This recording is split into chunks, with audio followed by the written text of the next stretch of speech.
एकानास्पि सुवृक्षेण युक्ति पुष्पितेन सुगंधिता। एकानास्पि सुवृक्षेण पुष्पितेन सुगंधिता। वासितं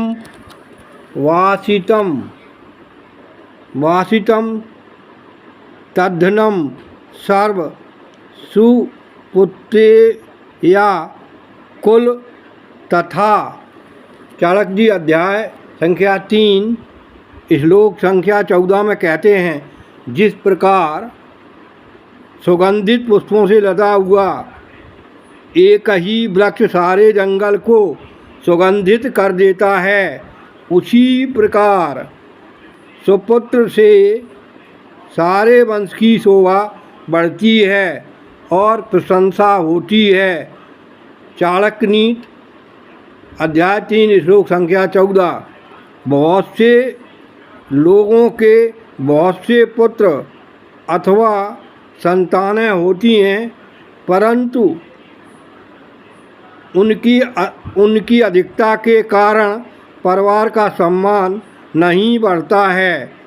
कुल का सम्मान बढ़ाने के लिए एक सद्गुणी पुत्र ही काफ़ी होता है।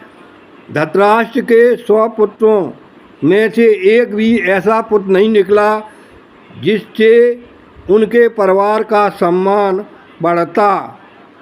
सगर के तो 60,000 पुत्र थे, लेकिन उन्होंने भी सम्मान नहीं बढ़ाया।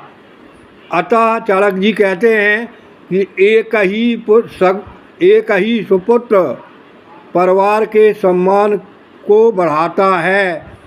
एक ही सुपुत्र परिवार के सम्मान को बढ़ाता है। जिस प्रकार सुगंधित फूलों से लदा हुआ एक ही वृक्ष सारे जंगल को सुगंधित कर देता है, उसी प्रकार सुपुत्र भी सारे वंश की शोभा बढ़ा देता है और उस सुपुत्र की तथा वंश दोनों की प्रशंसा होती है। अध्याय 3 चाणक्य नीति श्लोक संख्या 14। अध्याय 3 चाणक्य नीति श्लोक संख्या 14। अध्याय 3 चाणक्य नीति श्लोक संख्या 14।